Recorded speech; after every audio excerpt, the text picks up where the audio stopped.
Ayun na. Babasala na ngayon yan. Okay.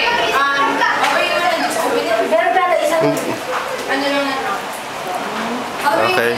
No, explain to Tita Andy where it came from.